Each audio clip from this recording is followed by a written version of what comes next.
Olá, amigos! Com grande alegria, voltamos aqui no canal Conversa com Fiorello para mais um assunto bem interessante. Viajando de férias em Florianópolis, na nossa capital do estado, passeando numa livraria, eu encontrei um livro de um escritor paranaense. O nome do livro é Antônio Barbosa, a saga de um baiano contador de histórias. Eu li esse livro, me apaixonei e indiquei esse livro ao Ministério da Educação em Brasília para ser adotado nas escolas para a matéria de análise e interpretação de texto, matéria de português. Foi mandado, não sei o que o Ministério vai fazer, mas eu fiz minha obrigação.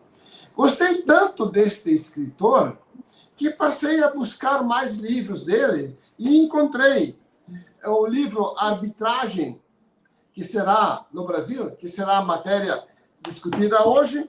Encontrei um plano diretor também desse mesmo escritor, também como formar preço de venda e também perícia contábil. E mais um que está lá na minha casa, que é um livro de poesias.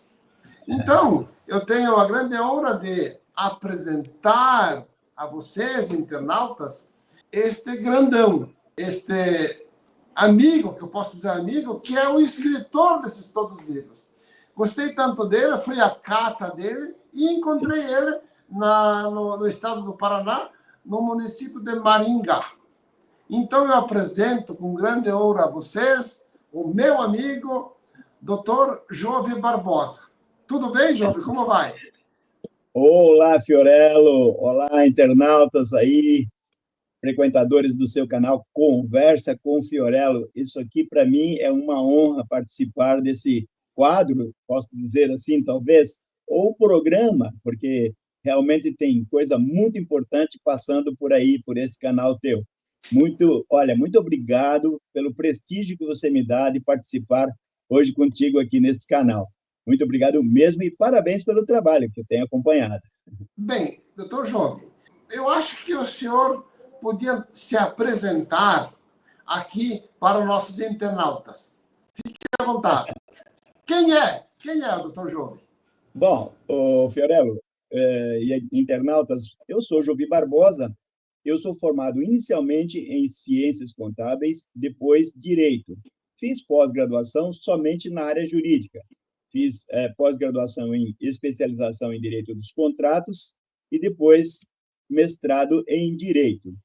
Mas acontece que a vida me caminhou para outras áreas, então eu trabalhei com empresas na área de finanças, na área de contabilidade, na área de vendas, treinamento de pessoas, e por isso que talvez aí você tenha falado dessa diversidade da minha produção científica aí. Como você está vendo aqui atrás um violão, eu toco na igreja, gosto muito de música, componho, gravei 2 CDs, fiz shows, 2 DVDs. Então, minha vida é sempre voltada para o bem, para o lado da felicidade, não é? Trabalhar faz bem, mas também se divertir, cantar, etc. E na produção científica, além dos livros, tenho escrito alguns artigos e tenho trabalhado alguns projetos pela internet. Moro em Maringá, sou pai de 5 filhos e conduzo a minha vida aí hoje, depois de ter encerrado o escritório de advocacia após a Covid, fazendo trabalhos pela internet. Este aí é o meu currículo, vamos dizer assim, bem resumido. Meu, quanta coisa, Job. Você dizem assim, multiusuário, faz um monte de coisas. Mas me conta assim, como é que você arrumou tempo para escrever aí 6 livros? Como é que foi essa trajetória? Olha, Fiorello, na verdade, o primeiro livro, você nem falou aí, que é A Roda da Vida. Eu fazia programas de treinamento com pessoas de empresas, né, de escolas, etc., e eu escrevi esse livro. Estou pensando, inclusive, agora em 2026, de dar uma nova roupagem para esse livro. Mas depois eu escrevi Como Formar o Preço de Venda por uma parceria convidado por um amigo que era professor lá em Petrolina, e aí nasceu a ideia. Não tem livro sobre esse assunto, vamos escrever. Então, a gente pegou a tarefa para fazer. E aí os outros livros foram crescendo. A arbitragem, por exemplo, que é o assunto de hoje, eu cheguei em Maringá e tinha uma pessoa aqui querendo montar um tribunal de arbitragem. E ela me consultou sobre isso, como seria possível, etc. Daí eu falei, vamos transformar esse trabalho que você fez aí, ela já tinha feito metade do trabalho, em um livro, e por isso nós somos parceiros na edição do livro. Daí, paralelamente, eu fazendo mestrado, tinha que escrever algumas dissertações, algumas monografias, na verdade, e aí acabou que eu escrevi também o plano diretor. Estava tudo ali no contexto. No final do mestrado, eu tive que escrever uma dissertação. Daí foi o dano moral que a editora Juruá incorporou e publicou, não é? Passado mais algum tempo, saiu depois aí a ideia de trabalhar o livro do meu pai, né? Que você comentou aí. E aí nós fizemos a edição contando toda a história do meu pai. Paralelamente, também, eu tive convites para fazer 2 livros pelo Centro Unicesumar aqui de Maringá. E eu escrevi lá um curso de planejamento tributário e um curso de perícia.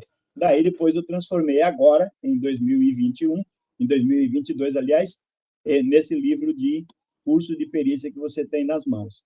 E, finalmente, eu resolvi colocar todas as músicas num livro, e daí saiu versos e canções que você mencionou agora há pouco. Muito bem, doutor Jovem. Mas, então, agora eu vou deixar de lado uma pilha de livros seus, dos quais eu já li, e uns deles eu reli, e vamos falar sobre, então, arbitragem no Brasil. Deixa eu me dirigir a nossos internautas. Esse livro, eu li ele e me encantei. Porque eu como profissão, eu sou contador, e nós, como contadores, lidamos com a área contábil, área empresarial, legislação fiscal, legislação tributária, e também muitos processos para serem interpretados na nossa vida de contador. E essa proposta do nosso escritor, do nosso entrevistado, ela é muito importante, por isso que eu quero compartilhar com vocês. Imaginam, senhores internautas, nós fazer andar mais rápidos os processos que estão no nosso judiciário. Nem um comentário contra o nosso judiciário, que demoram lá os processos. Por que demora? Porque são milhares de processos girando no nosso judiciário.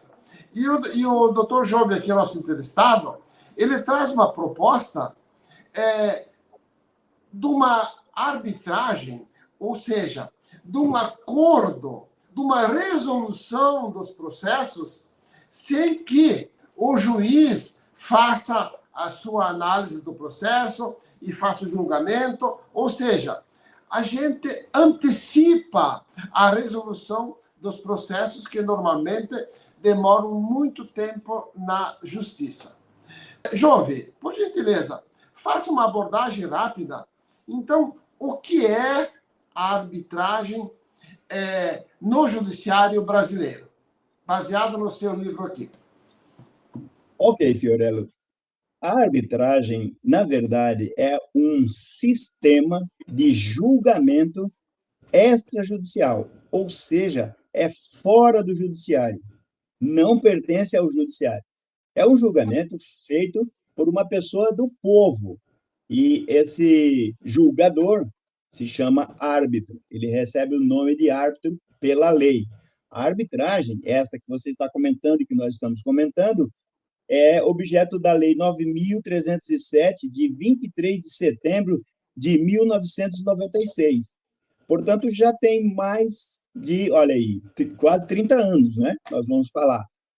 Veja, Fiorello, no passado, no Código de Processo Civil anterior, que era de 1973, havia a previsão da arbitragem. Porém, todo julgamento feito pelo árbitro tinha que ser colocado num pires, levado ao Poder Judiciário e pedir para o Judiciário aprovar aquele julgamento. E isso aí desestimulava todo mundo que queria fazer a arbitragem. Com a edição desta lei, agora 9.307, em 1996, foi dito o seguinte: não precisa mais levar para o juiz. Então, a arbitragem virou um sistema de julgamento extrajudicial, nada a ver com o poder judiciário. E o juiz não pode se meter na questão. Jovem, eu quero tentar simplificar para que os nossos internautas consigam entender esta jogada toda a partir, então, da Lei 9.307 de 96, que é a arbitragem. Eu estou entendendo, li teu livro, reli umas partes, que essa não é uma prática no Brasil tão assim permanente. Existem alguns casos esporádicos. Eu estou certo, jovem? Sim, você está certo do ponto de vista da quantidade de Isso. julgamento.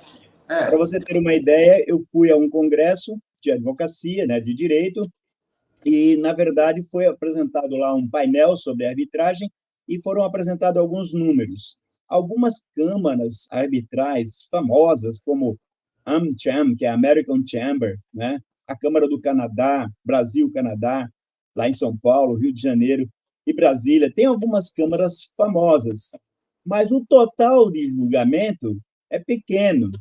Vamos chutar um número aqui, se você falar em 2.000 processos, está falando muito alto, um número muito alto. Doutor Jovem, só uma partezinha. Diante da enormidade de processos que giram no judiciário brasileiro. Perfeito. Então, se nós falarmos em 2.000 processos por ano nessas câmaras arbitrais, nós vamos falar em 2 milhões de processos para cada tribunal brasileiro, né? Agora, tem um detalhe: as cifras, Fiorello, envolvidas nesses pequenos casos de arbitragens, elas superam trilhões de reais. Mais de 1,5 trilhão de reais já foram julgados nessas câmaras aí. Para você ter uma ideia, a Câmara Arbitral de São Paulo, essa que eu mencionei agora, não aceita um caso de arbitragem lá menos do que $40 mil. Abaixo de $40 mil, você tem que procurar uma arbitragem diferente. Lá não entra. Bom, doutor Jovem, então, vamos imaginar aqui na minha cidade, em Concórdia, Santa Catarina, vamos imaginar em Maringá. Por exemplo, um contador pode criar um espaço físico para fazer arbitragem? Qual é a formação desse profissional para gerenciar uma arbitragem? Porque é um assunto muito específico do judiciário e da lida jurídica dos advogados. Como é que funciona isso? Isso. Você falou bem aí. Esse espaço seria uma entidade. Nós vamos dar um nome para ela, não nós. A lei dá esse nome. Ela chama de Câmara Arbitral. O que é uma Câmara? Como tem a Câmara dos Vereadores, a Câmara é um conjunto de árbitros. Então, você cria uma Câmara, uma empresa, como se fosse uma empresa, e contrata lá alguns árbitros que ficam à disposição. Quando as causas chegarem para ser julgadas, faz-se um sorteio desses árbitros e eles vão, cada um se encarrega lá do processo para o qual foi sorteado. Isso chama-se Câmara Arbitral. Mas também existe a arbitragem ad hoc. Vamos supor, alguém aí tem um problema qualquer, empresarial, e resolve adotar a arbitragem. Mas ela não quer procurar nenhuma câmara, mas ela conhece o Fiorello, por exemplo, e fala: o Fiorello entende muito dessa questão empresarial. Vamos nomeá-lo para árbitro do nosso caso? Então, aí, Fiorello, se as partes estiverem de acordo, as duas partes estiverem de acordo, escolher o Fiorello como árbitro, o Fiorello fará o julgamento do caso. Isso daí é uma questão que a lei coloca, não tem nada a ver com o juiz.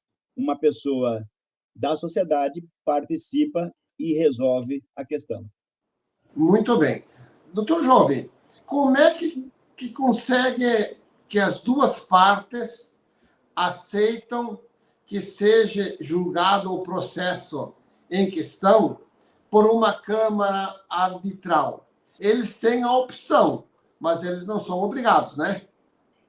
Exatamente. E esse é o grande problema da arbitragem no Brasil, abaixo daqueles US$ 40.000 que eu falei, daquelas câmaras famosas, né? Vamos dizer assim, mais importantes. Mas pode ser menos se a Câmara, se quem define o valor é a Câmara. Eu posso criar uma Câmara de arbitragem e trabalhar com qualquer processo?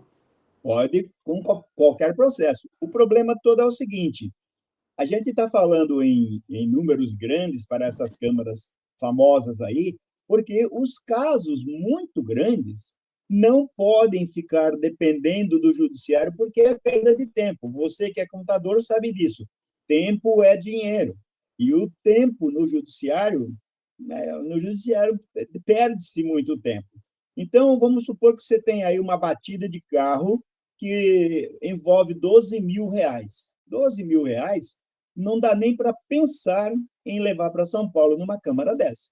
Uma câmara Tá. qualquer aí em Concórdia, ou um árbitro contatado, né, que a gente chama aí de arbitragem ad hoc, não é uma arbitragem institucional, onde você leva para uma câmara. É ad hoc, só para aquele ato. Esse árbitro nomeado pode trabalhar a questão dos 12.000 e cobrar lá um honorário mais convincente ali com os 12.000. O problema é que tem que pagar para o árbitro julgar, né? Então, muita gente acha que é melhor levar para o judiciário do que ficar procurando câmaras arbitrais.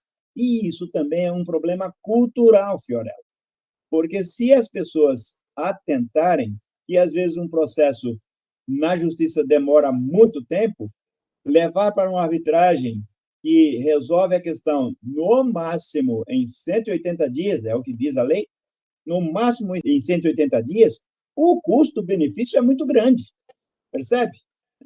Então, eu acho que está faltando aí, talvez, uma divulgação melhor pela imprensa nacional, pelos órgãos do judiciário, e mostrar aos brasileiros esta ferramenta que pode agilizar e muito as contendas judiciais.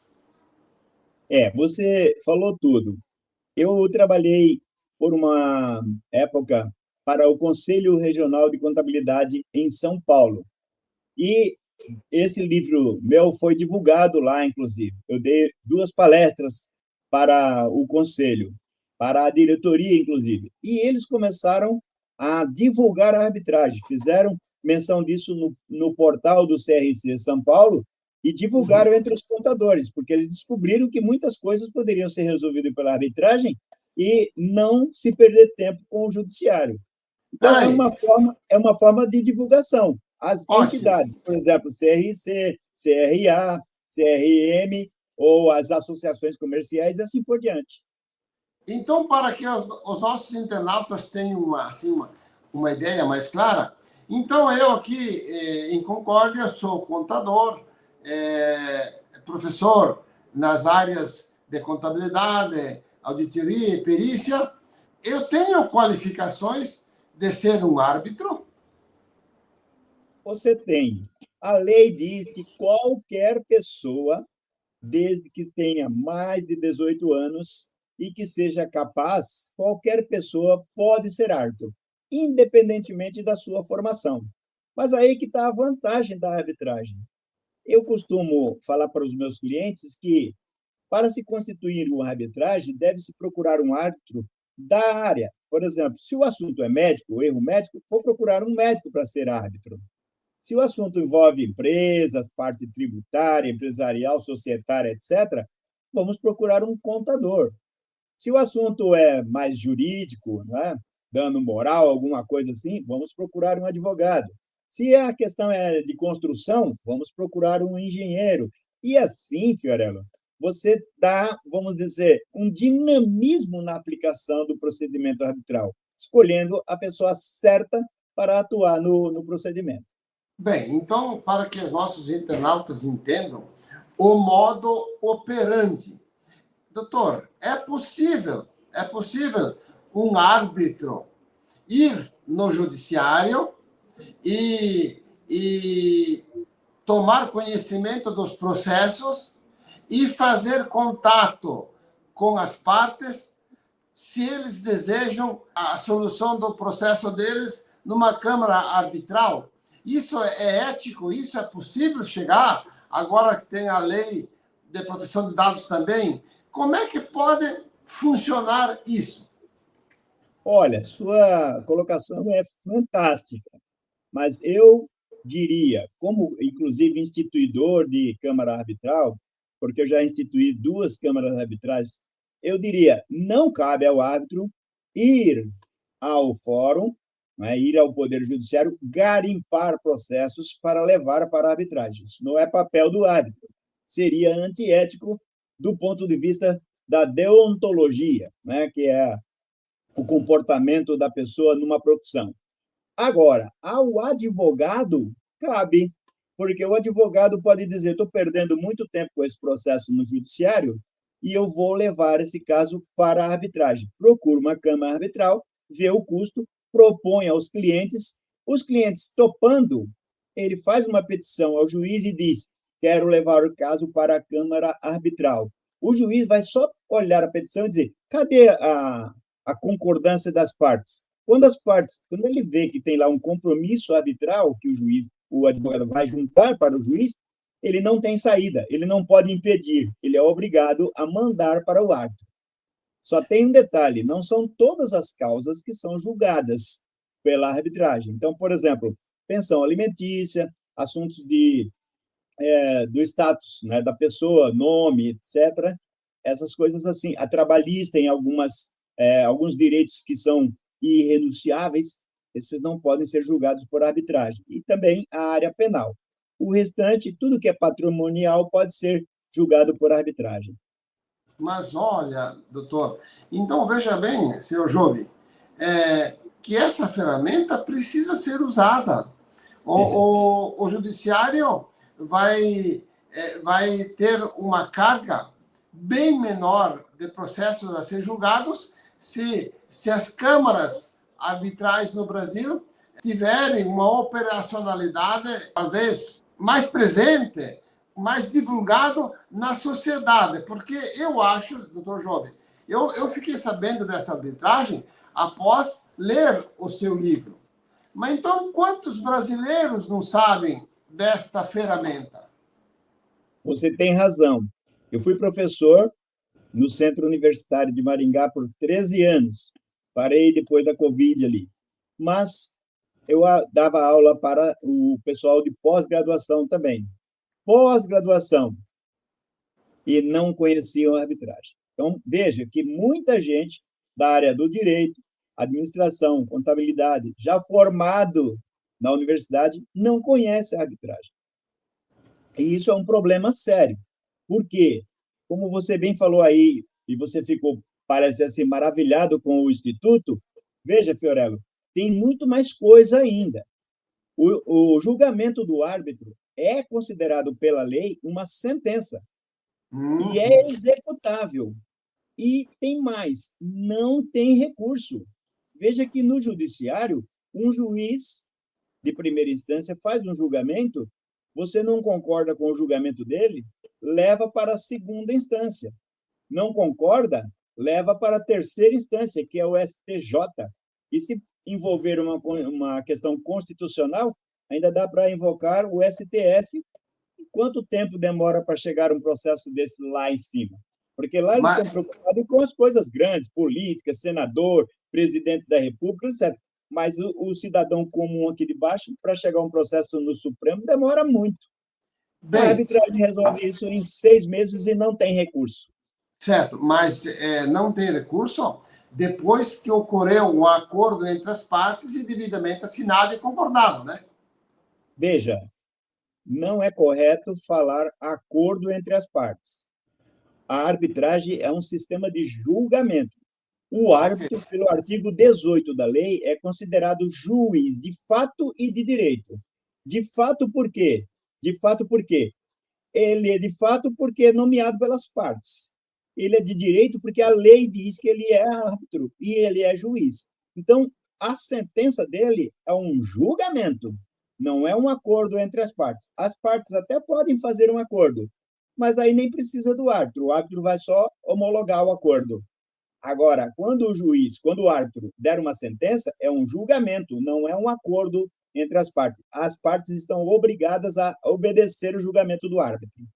Isso tudo parece ser muito eficiente, muito operacional, mas também muito sério, né?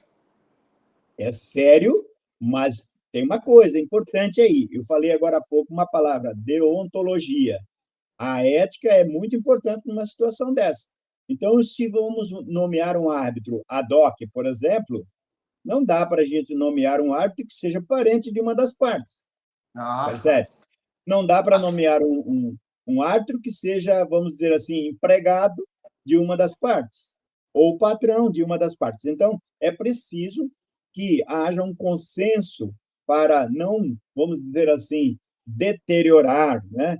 Macular o instituto da arbitragem, levá-la a sério e obedecer às regras deontológicas quando for nomear um profissional que vai decidir a questão, porque ele vai fazer um julgamento. No seu entendimento, é possível, quando as partes se encontram diante de um árbitro, ocorrer o acordo entre as partes? Sim, o árbitro, inclusive, pela lei, se houver uma audiência, porque, Fiorello, você não me perguntou como seria um procedimento, mas seria mais ou menos assim. Aparecem duas pessoas aí do seu escritório e falam, senhor Fiorello, a gente viu falar que o senhor é uma pessoa honesta aqui do município, que o senhor é uma pessoa coerente, que o senhor entende muito da questão empresarial, tributária, etc., e nós temos esse caso nosso aqui. Eu e ele. Eu quero pagar 10 mil, ele quer receber 50 mil. Nós queremos contratar o senhor para ser árbitro. Aí o senhor olha e diz assim, tá bom, eu vou aceitar. Para isso, vou cobrar X e vocês vão ter que assinar esse documento. Esse documento chama-se Termo de Compromisso Arbitral. Dá início à arbitragem. Você qualifica os dois e eles escolhem no termo que ele escolhe o Fiorello como árbitro. Assinou, chama duas testemunhas, as testemunhas assinaram, está instituída a arbitragem. Olha que legal.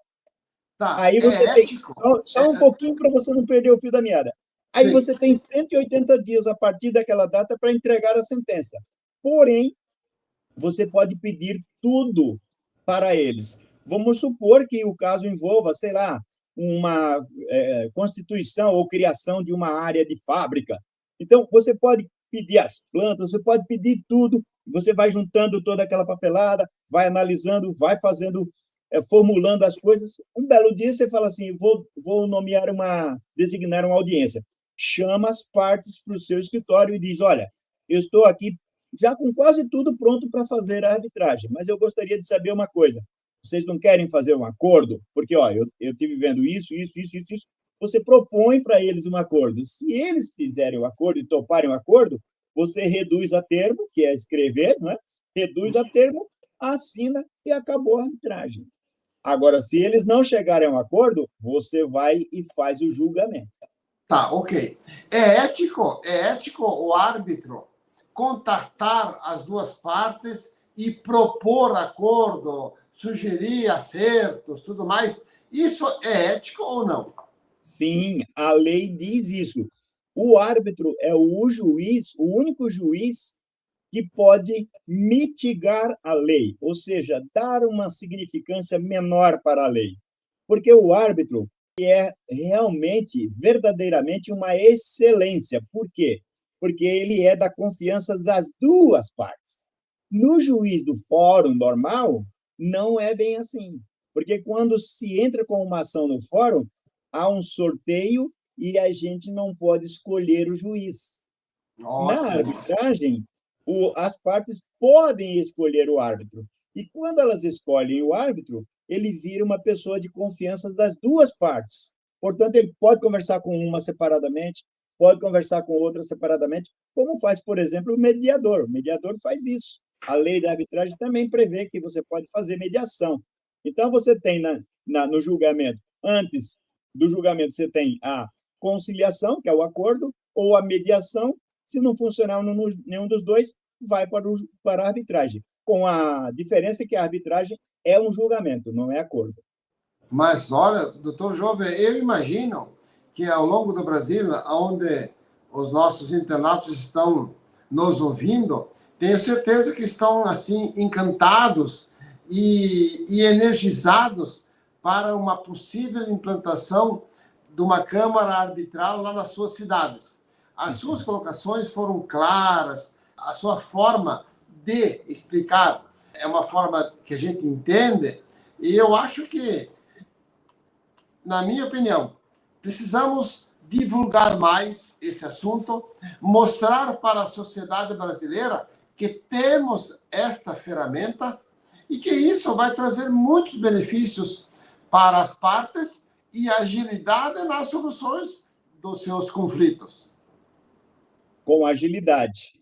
Se bem que tem aí o custo, mas a gente tem que levar em consideração a questão custo-benefício, né? Que é essa equação que nós, do ramo empresarial, tanto usamos, na questão custo-benefício. Custa caro para fazer a arbitragem, mas é muito mais benéfica do que levar o caso para o judiciário. Tá. Antes você falou que questões criminais, questões de família não podem ser trabalhadas na arbitragem. Por quê? Porque a lei, artigo 1º, diz que a arbitragem será feita por pessoas capazes de contratar, desde que envolvam bens patrimoniais disponíveis. Então, veja que quando envolve bens, ainda que patrimoniais, mas indisponíveis, não pode fazer arbitragem. Então, a seleção está aí. E o direito tem que envolver bens ou direitos patrimoniais disponíveis. Tudo que for disponível, você pode levar para a arbitragem. E o que seria algo disponível? É tudo aquilo, por exemplo, que eu posso vender, doar, quebrar, jogar fora, sabe? Aí, meu bem é disponível. Agora, quando eu tenho um bem que eu não posso, porque a lei ou o Estado me proíbe que eu faça um uso diferente, né, da minha vontade, então esse bem não é disponível. Por exemplo, o bem de menor. O pai não pode vender. Pertence ao menor, não pertence ao pai. Então, Tá. nesse sentido, não pode fazer arbitragem, porque a primeira pessoa ela não é capaz de contratar. Então, ela não pode assinar termo de arbitragem, termo de compromisso arbitral. E, segundo, o bem não é disponível. Então, tá. Entendeu? Doutor João, eu acho que os nossos internautas compreenderam bem, eu entendi bem. Eu estou muito feliz, doutor João, após essa conversa contigo. Quando eu li o livro, eu me encantei. E agora, com as suas explicações bem precisas, entendi bem a matéria e eu coloco nesse finalmente de programa para que você faça as suas colocações finais sobre, então, essa coisa fantástica que é a arbitragem. Perfeito. Então, eu posso concluir dizendo o seguinte: a ação foi julgada, a ação não, é um procedimento, né? Foi julgado pelo árbitro. Uma das partes é obrigada a pagar, vamos supor lá, sei lá, 100 mil reais, qualquer valor. Aí ela não concorda com isso e ela quer recorrer, não pode recorrer. E aí o que é que acontece? Ela fala, não vou pagar. Como é que faz o árbitro? O árbitro não tem poder que o juiz tem. Aí essa parte ganhadora pega essa sentença desse árbitro, leva para o juiz e fala, seu juiz, toma o carro daquele cara lá que ele não quer me pagar. E o juiz é obrigado a executar essa sentença. Veja que lindo. Sai do particular, sai de um árbitro da sociedade, um julgador da sociedade, vai para o juiz e o juiz reconhece como sendo um título executivo e vai executar e vai obrigar a pessoa a cumprir a sentença. Isso dá uma moral muito grande para o instituto como um todo e também para o árbitro, com certeza, não? Muito bem. Então, doutor Jove, a nossa gratidão, o nosso agradecimento pelas suas colocações. Olha, Fiorello, eu que agradeço estar aqui contigo no Conversa com Fiorello, é uma honra para mim. Você faz um trabalho muito bom e que todo mundo gosta, com certeza, e para mim foi uma satisfação muito grande. Sempre que quiser falar comigo, qualquer assunto aí que a gente esteja a par, é possível, a gente fala. Muito Grande bem. abraço Muito a todos, beijo no coração dos seus internautas. Muito obrigado, doutor Jovem. A você, internauta, que nos acompanhou aqui no canal Conversa com Fiorello, ficamos assim. Até uma próxima oportunidade. Tchau!